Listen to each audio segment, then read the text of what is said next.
Seguimos con la siguiente pregunta. ¿Quiénes son los palestinos? Los palestinos modernos. ¿Y cómo llegaron ahí? Déjenme empezar diciendo que históricamente nunca ha existido un pueblo palestino propiamente dicho. Las personas que se dicen palestinos en realidad son árabes que empezaron a poblar la tierra de Israel paulatinamente después de la devastación romana. Después de la expulsión de los judíos por parte de Adriano, estuvieron vagando por el mundo conocido durante 1878 años, hasta la instauración del moderno Estado de Israel en el año 1948. En el año 637 de nuestra era, los ejércitos árabes conquistaron la región de Judea y la religión islámica se transformó en oficial. Para el año 691, el califa Omar ordenó construir la cúpula de la roca en Jerusalén, sobre el monte del templo judío, y quería con eso demostrar la superioridad del Islam sobre el judaísmo. Y en el año 705 después de Cristo fue construida la mezquita de Al-Aqsa sobre las ruinas del antiguo templo de Salomón. Continuamos avanzando en la historia y pasamos a ver a Jerusalén conquistada por los cruzados. Las cruzadas, como usted bien conoce, fueron el período más oscuro, más negro en toda la historia de la iglesia. La primera cruzada oficial fue declarada por el Papa Urbano II en el año 1095 de nuestra era. La bula papal, o sea, el decreto del Papa, establecía que era menester salvar la Tierra Santa de manos de los infieles, o sea, de los musulmanes, y animaba a los cristianos a conquistar la tierra para Dios, o sea, para la Iglesia Católica Romana. Imagínense, con ese fanatismo que había en la Edad Media, en el año 1099 después de Cristo, llegaron los cruzados a Tierra Santa y conquistaron la ciudad de Jerusalén. Mataron a todos sus habitantes, musulmanes y judíos, y gobernaron la ciudad de Jerusalén, hasta que en el año 1187 surgió un líder musulmán llamado Saladino, que reunió las facciones caóticas del Islam y declaró la yihad o guerra santa. Así que Saladino retomó la ciudad de Jerusalén para los árabes, restauró el control islámico y reubicó en ella a muchos de los antepasados de los palestinos actuales. Otros árabes llegaron posteriormente durante el Imperio Otomano e incluso durante el mandato británico tras la Primera Guerra Mundial. Y avanzamos en la historia hasta nuestros tiempos y se da el mayor milagro profético de esta época moderna: Israel regresando a la tierra prometida. Aunque ciertamente Dios cumplió su promesa de castigo para los judíos por su desobediencia, no es menos cierto que sus promesas de restauración se mantuvieron intactas. Veamos dos profecías. Isaías capítulo 14, versículos 1 al 2, unos 700 años antes de Cristo. Porque Jehová tendrá piedad de Jacob, y todavía escogerá a Israel, y lo hará reposar en su tierra, y a ellos se unirán extranjeros, y se juntarán a la familia de Jacob, y los tomarán los pueblos. ¿Y qué van a hacer? Y los traerán a su lugar. ¿Y cuál es su lugar? La tierra de Israel. Y Ezequiel capítulo 37, versículo 21. Y les dirás: así ha dicho Jehová el Señor, he aquí yo tomo a los hijos de Israel de entre las naciones a las cuales fueron, y los recogeré de todas partes y los traeré a su tierra. Llega el siglo XX y para asombro del mundo se produjo, como dije, el mayor milagro profético de los últimos tiempos, y que encontramos en Isaías capítulo 66, versículo 8. ¿Quién oyó cosa semejante? ¿Quién vio tal cosa? ¿Concebirá la tierra en un día? ¿Nacerá una nación de una vez? Eso es Dios preguntando. Esta impresionante profecía se cumplió el 14 de mayo del año 1948, cuando David Ben Gurión declaró el establecimiento del Estado de Israel.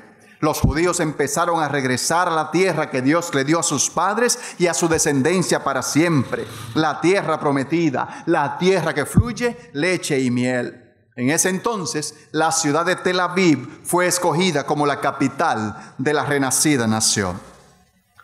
Un año antes, en 1947, la Asamblea General de la ONU había aprobado la resolución 181 para la partición de Palestina en un estado judío y otro árabe.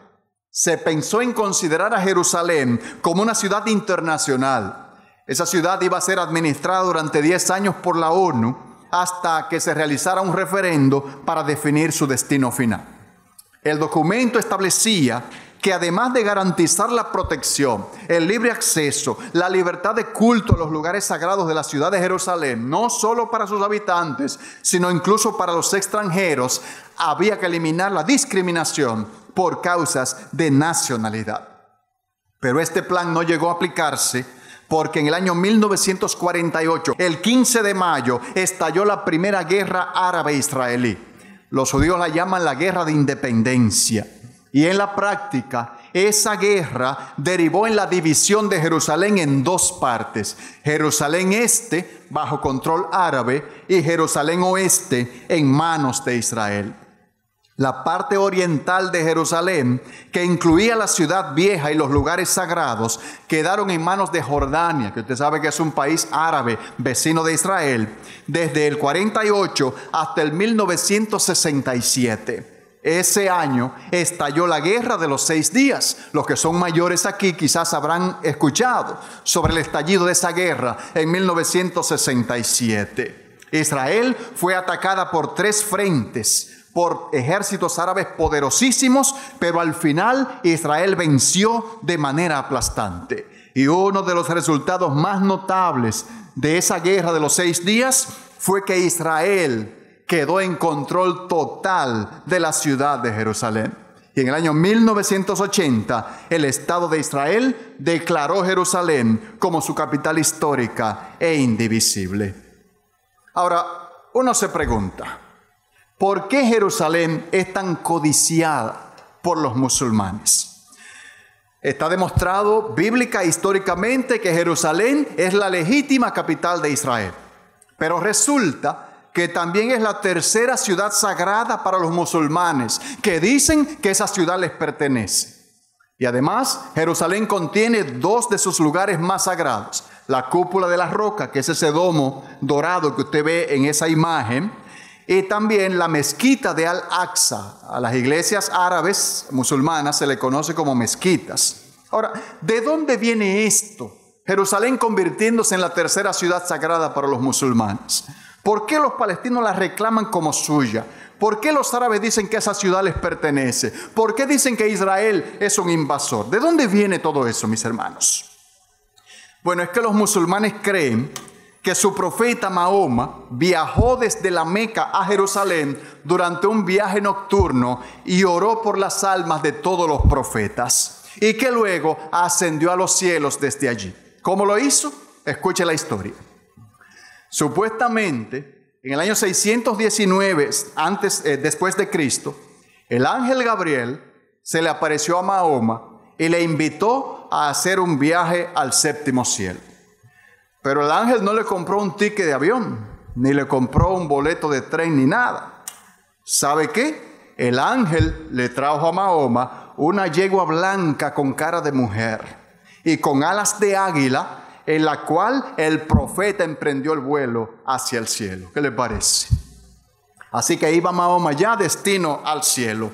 Pero mientras volaban, Gabriel decidió que tenían que hacer una primera escala en el monte Sinaí para rezar. Así que bajaron al monte Sinaí, emprendieron el vuelo. Y de nuevo el ángel le ordena que baje a Belén y que también haga otro rezo en la ciudad de Belén. Arrancan de nuevo hacia el cielo después de 2 escalas. ¿Y dónde cree usted que fue la tercera escala del caballo con cara de mujer? Nada menos que en la ciudad de Jerusalén, en el mismo lugar, mire qué cosa, donde estaba el templo. ¿Qué le parece? Dice la leyenda que el profeta entonces ató su yegua, le rezó a Alá, así se llama el Dios de los musulmanes, caminó un poco más adelante y desde allí subió por una escalera de luz hasta los 7 cielos. Dígame usted, ¿qué le parece? ¿De dónde viene esto así, esa construcción tan legendaria? Bueno, recuerde, según vimos en la conferencia de Israel, que Mahoma fundó la religión musulmana, que se llama ¿cómo? Islam, ¿verdad? Fundó esa religión utilizando 3 fuentes. Tomó la Biblia, tomó supuestas revelaciones de Dios y leyendas que circulaban en esa época.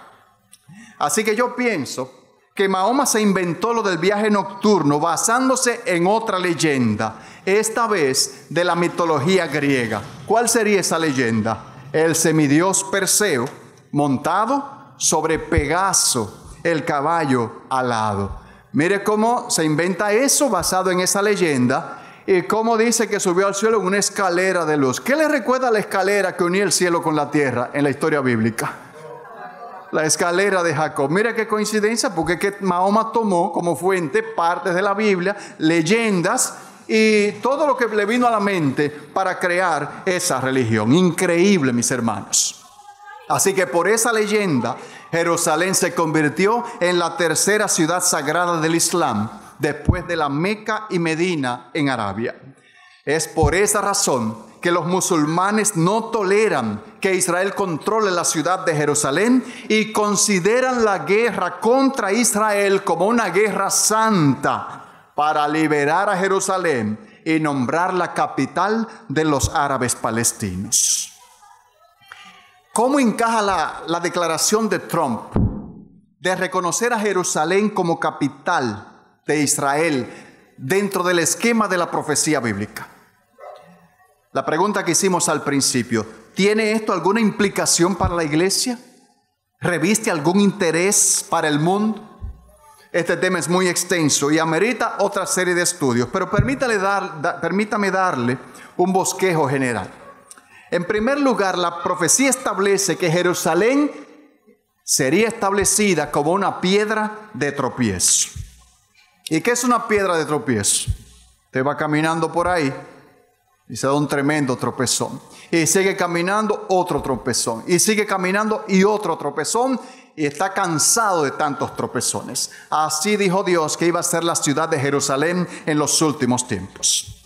Como usted sabe, hace poco la Asamblea General de las Naciones Unidas adoptó una resolución que rechaza la declaración de Trump, reconociendo Jerusalén como capital de Israel. La ONU está compuesta por 193 países. ¿Y usted sabe cuántos votaron en contra de la decisión de Estados Unidos? 128 países. La gran mayoría votó contra la decisión estadounidense y por ende contra Israel. República Dominicana, yo empecé a buscar cómo votamos y tenía un sustico en el corazón. Hasta que me di cuenta de que por lo menos se abstuvo de votar. Por lo menos, para que votara a favor de la bendita resolución, mejor que se abstuviera, ¿verdad que sí?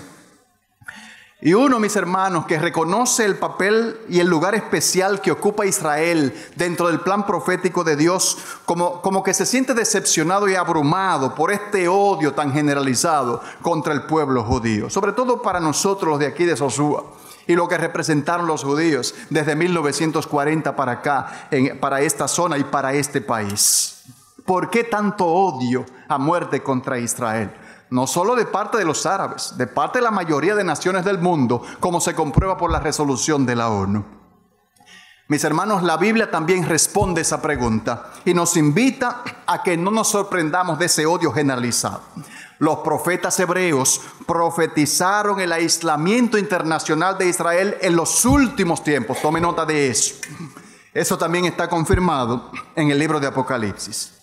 Obviamente, el tiempo no alcanza para entrar en detalle, pero permítame mencionar solo una de las tantas profecías. Zacarías capítulo 12, versículo 3, dice: y en aquel día yo pondré a Jerusalén, ¿cómo? Por piedra pesada a todos los pueblos. Todos los que se la cargaren serán, ¿qué? Despedazados. Bien que todas las naciones de la tierra, ¿qué van a hacer? Se juntarán contra ella. Yo le pregunto, ¿cuál es el organismo que representa a todas las naciones de la tierra? La Organización de las Naciones Unidas. ¿Y cómo votó la ONU en cuanto a la resolución de Trump? 128 mayoritariamente en contra de esa resolución. ¿Se da cuenta? Israel, Jerusalén en el último tiempo iba a ser puesta como piedra pesada y como piedra de tropiezo para todos los pueblos, para todas las naciones. De hecho, Zacarías predijo que la idea de poseer Jerusalén intoxicaría a las naciones del mundo y que en los últimos tiempos se irían a la guerra por la ciudad. Ahora, Israel ni siquiera existía en los días del profeta Zacarías. Zacarías escribió hacia el siglo IV antes de Cristo. Israel como Estado moderno surgió hace unos 70 años. Pero note que Israel ahora está más aislado y más odiado que nunca. Un par de ejemplos. El ministro de Comercio de Sudáfrica anunció que no va a permitir que se vendan bienes producidos en Judea y Samaria, nada que diga hecho en Israel. ¿Y por qué? Porque ellos dicen que Judea y Samaria son territorios ocupados por Israel, que invadió esos territorios a los palestinos que son sus legítimos dueños. Dígame usted, ¿qué le parece esa decisión? Otro ejemplo. Los Estados Unidos y sus 29 aliados recientemente realizaron su segundo foro global contra el terrorismo. Usted sabe que uno de los problemas modernos más acuciantes es el terrorismo. Esa conferencia se llevó a cabo en Estambul, Turquía, y fue copresidido por el ministro de Relaciones Exteriores de Turquía. Había una cantidad de países representados. Israel, ¿dónde estaba? No estuvo presente. ¿Y por qué? Porque sencillamente no fue invitado. Ahora, entienda la ironía. Israel es el país más asediado por terroristas a nivel mundial. Israel es el país más experimentado en la lucha contra el terrorismo. Sin embargo, fue deliberadamente puesto al margen de un foro sobre el terrorismo y el contraterrorismo. Oiga, ¿sabe lo que me parece eso? Eso es algo así como no haber invitado a la República Dominicana a una conferencia mundial sobre cómo ser un buen dominicano. ¿Usted se imagina? Pero eso no es todo. Incluso el judaísmo está encontrándose cada vez más asediado en todo el mundo. En Baviera, en Alemania, un judío, un rabino, se enfrenta a cargos judiciales por realizar una circuncisión. Y eso que la circuncisión masculina es una práctica del judaísmo de hace más de 4.000 años y que es efectuada desde hace 1.800 años en Alemania. La circuncisión ha sido prohibida en los hospitales de Austria y de Suiza. Por su parte, Dinamarca y Noruega están considerando una legislación similar. Incluso San Francisco, en los Estados Unidos, trató de prohibir la circuncisión. Otros países ya han prohibido la práctica de sacrificio de animales para el consumo kosher de los judíos. Así que, mis hermanos, escrito está. En los próximos días vamos a ver a Israel y a los judíos cada vez más aislados por las naciones del mundo. Y llegará un día en que van a estar completamente solos contra el mundo. Solo el Dios de Israel estará de su lado. ¿Y le parece poco? Eso será suficiente. Vamos a ver eso un poco más adelante. El tiempo no nos permite entrar en muchos detalles, pero la idea es dar un bosquejo general del futuro de Jerusalén según la palabra de Dios. Una cosa que yo he aprendido a través del estudio bíblico durante todos estos años y que más reafirma mi fe en el Señor es que su palabra siempre se cumple. Y esa porción preciosa del Señor Jesucristo, el cielo y la tierra pasarán, pero mis palabras no pasarán. Póngase en pie un momento, que he estado tanto rato sentado, y abrace a su hermano y dígale: su palabra nunca pasará. Hágame el favor, el que pueda ponerse de pie. Su palabra nunca pasará. Esta noche debemos salir de este lugar con esa idea enraizada en el corazón de que la palabra de nuestro Dios siempre se cumple. Puede sentarse, muy amable. Muchas gracias. Siguiendo un poco hacia el futuro, vamos a ver algo de profecía. Y lo primero que vamos a ver es el anticristo. Luego de la venida del Señor Jesucristo por su iglesia, porque déjeme decirle, el próximo punto en la agenda profética de Dios, ¿sabe cuál es? El arrebatamiento de la iglesia. Cualquier momento, Cristo viene por los creyentes y nos vamos rumbo al cielo. Desaparecemos de este mundo y el resto se lo dejamos al que venga detrás. Luego de que el Señor venga por su iglesia, va a surgir un gobernante mundial, un dictador que la Biblia conoce como el anticristo. Ese gobernante va a hacer un pacto con Israel. Veamos lo que nos dice el profeta Daniel, capítulo 9, versículo 27. Durante una semana, ese gobernante hará un pacto con muchos, pero a media semana pondrá fin a los sacrificios y ofrendas. Sobre una de las salas del templo cometerá horribles sacrilegios hasta que le sobrevenga el desastroso fin que le ha sido decretado. Este es uno de los tantos textos que nos permiten entender que el anticristo hará un pacto con Israel, un pacto de paz por 7 años, el período de la tribulación.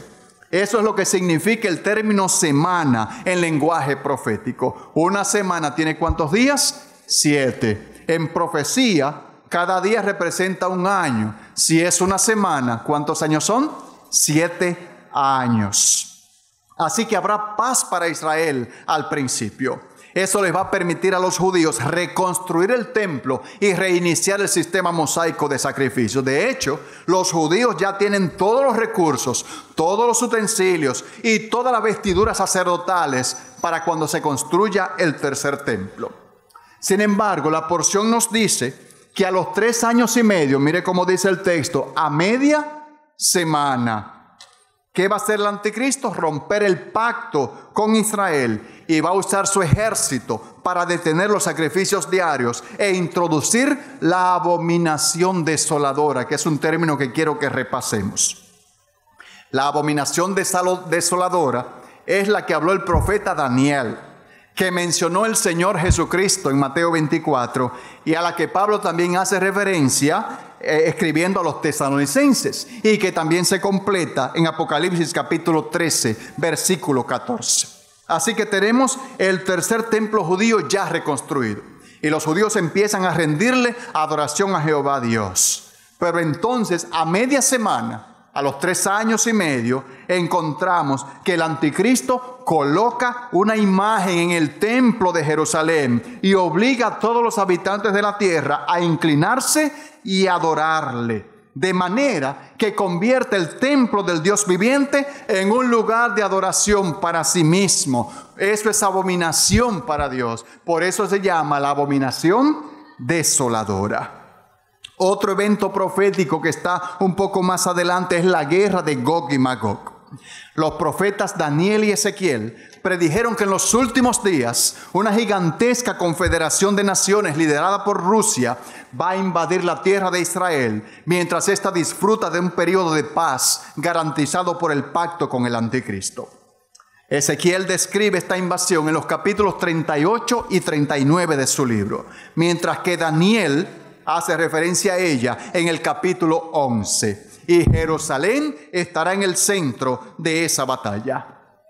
Dice Ezequiel que los judíos se verán totalmente solos para enfrentar esa gran invasión. Hasta los Estados Unidos le darán la espalda. Nadie querrá meterse con eso. Todos esos ejércitos liderados por Rusia van a tragarse la pequeña nación.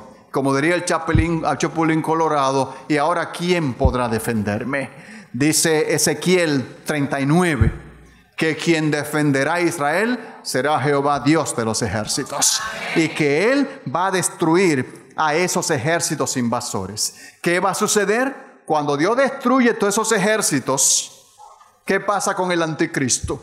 Que el anticristo entonces ya tiene el camino libre para alzarse con el poder mundial absoluto. Entendemos que esto coincide con el tiempo de 3 años y medio en el cual el anticristo rompe su pacto con Israel. Jerusalén es hollada nuevamente y ocurre la abominación desoladora. Otro evento profético en el futuro, Armagedón, que tiene que ver con Jerusalén. Cuando el Señor Jesucristo regrese a la tierra, está profetizado que va a ocurrir una gran guerra que marcará el final de la gran tribulación. Satanás el diablo y sus 2 líderes marionetas, conocidos como la bestia y el falso profeta, van a incitar a las naciones del mundo para que luchen contra Cristo en lo que Apocalipsis 16:14 llama la batalla del gran día del Dios Todopoderoso. El escenario principal de esa batalla será un lugar llamado Armagedón o Armegido, que está localizado a 90 kilómetros al norte de Jerusalén. Pero la batalla en sí tendrá lugar en Jerusalén. Zacarías, capítulo 14, profetizó que el conflicto involucraría a la ciudad y que al final Cristo regresaría a la tierra, al monte de los olivos en Jerusalén. ¿Usted recuerda qué le dijeron los ángeles a los discípulos cuando se quedaron mirando al cielo cuando el Señor ascendía? ¿Qué fue lo que le dijeron los ángeles? Varones galileos, ¿qué estáis mirando al cielo? Ayúdeme. Este mismo Jesús que fue llevado de vosotros al cielo, asimismo volverá como le habéis visto partir. ¿Desde dónde subió Cristo? Desde el monte de los olivos. Y Zacarías dice que es al monte de los olivos que va a descender el Señor Jesucristo. Capítulo 14, versículos 2 al 3. Cuando Cristo venga a la tierra por segunda vez, el monte de los olivos, entonces se partirá en dos, formando un gran valle. Y en ese valle gigantesco, entonces tendrá lugar el juicio a las naciones que está profetizado en Mateo capítulo 25. Y una última profecía que vamos a tratar que tiene que ver con Jerusalén, es que esa ciudad será la capital del reino milenial. Después del regreso de Cristo, Jerusalén será reconstruida. Adivine quién viene con Cristo en su segunda venida a reinar sobre esta tierra. ¿Qué dice Apocalipsis capítulo 1, versículo 6? Al que nos amó y nos lavó de nuestros pecados con su sangre. ¿Y nos hizo qué? Reyes y sacerdotes para Dios su Padre. A Él sea gloria e imperio por los siglos de los siglos. Amén. Ahora, yo no conozco un rey que no tenga un reino, ¿verdad? Como que eso se cae de la mata.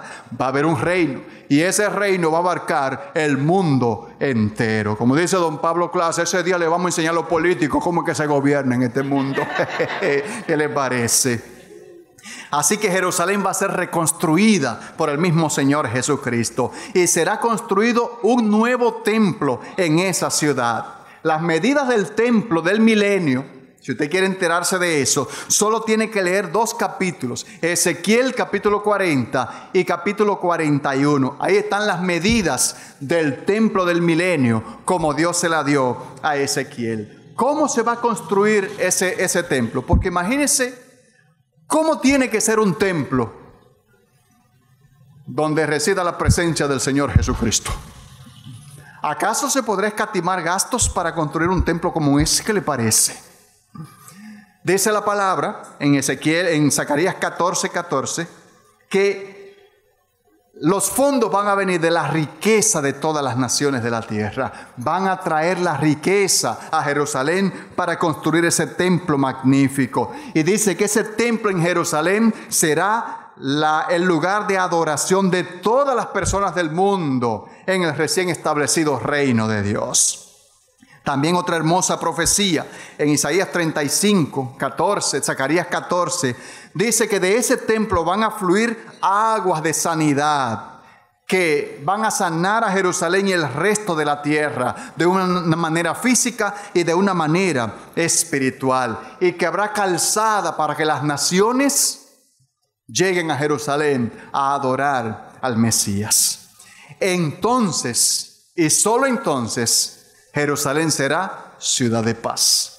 Al fin habrá paz y paz permanente, porque el príncipe de paz reinará sobre ella.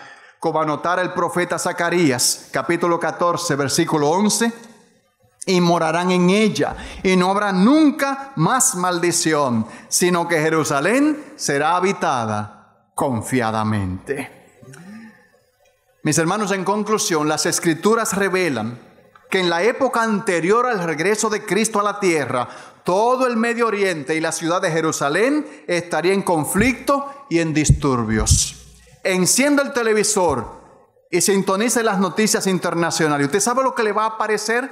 El enfrentamiento entre los palestinos y el ejército israelí.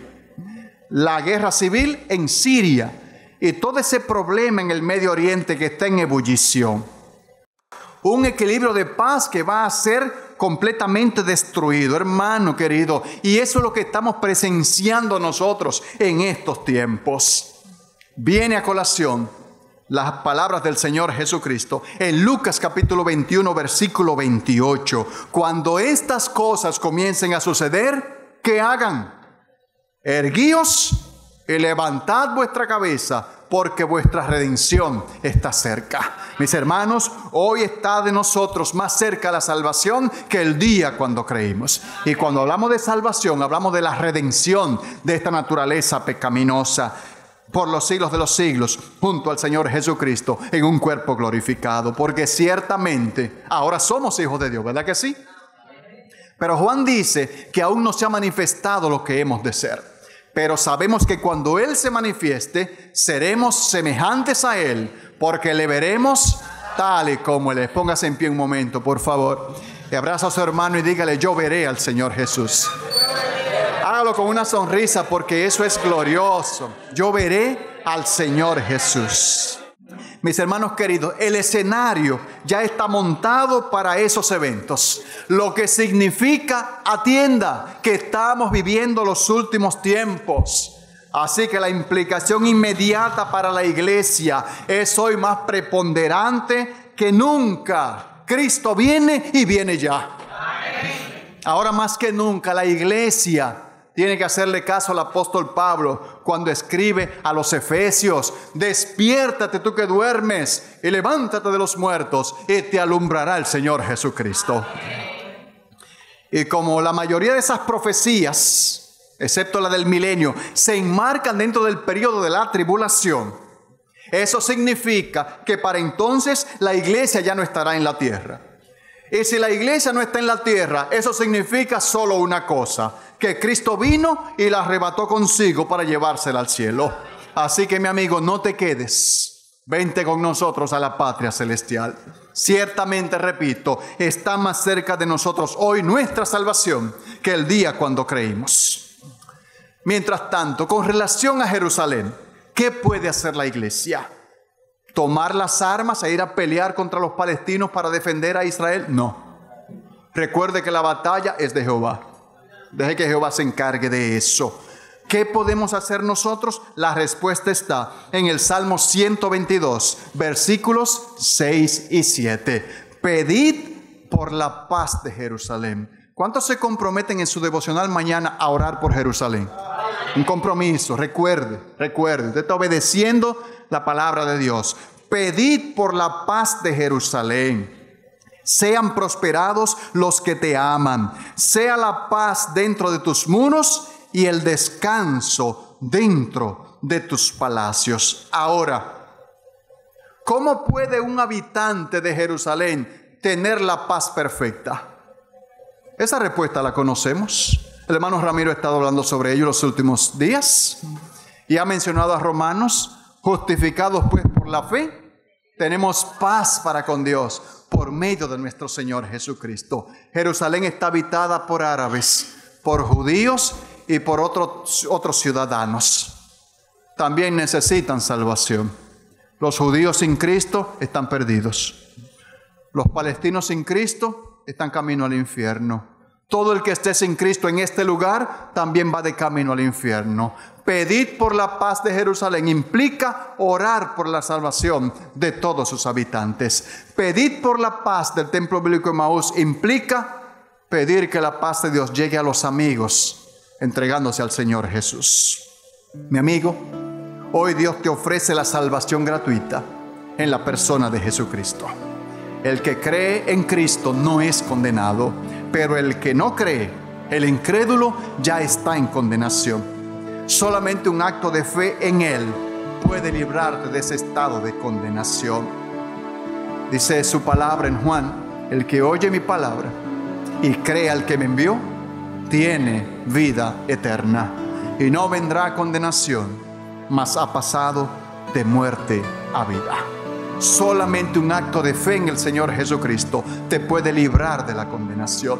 El tiempo está indicando que ya estamos viviendo la parte inicial del drama de los tiempos finales. Y como Cristo está a punto de venir, yo te invito en esta noche a que le recibas como tu Señor y como tu Salvador, para que te libres no solo de la ira venidera, sino de la condenación eterna en el infierno de fuego. Muchas gracias por compartir este espacio con nosotros. Esperamos que haya sido de bendición para su vida. Si así ha sido, nos encantaría saberlo. Puede dejarnos un me gusta pulsando la manita con el pulgar hacia arriba que está justo debajo de este video. Puede también dejarnos un comentario más abajo. Le invitamos también a suscribirse al canal.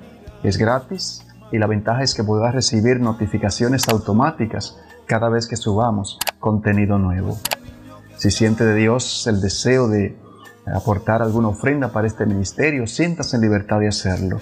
Hemos dispuesto un enlace en la misma descripción donde usted podrá accesar la información necesaria. Allí mismo está toda la información de contacto.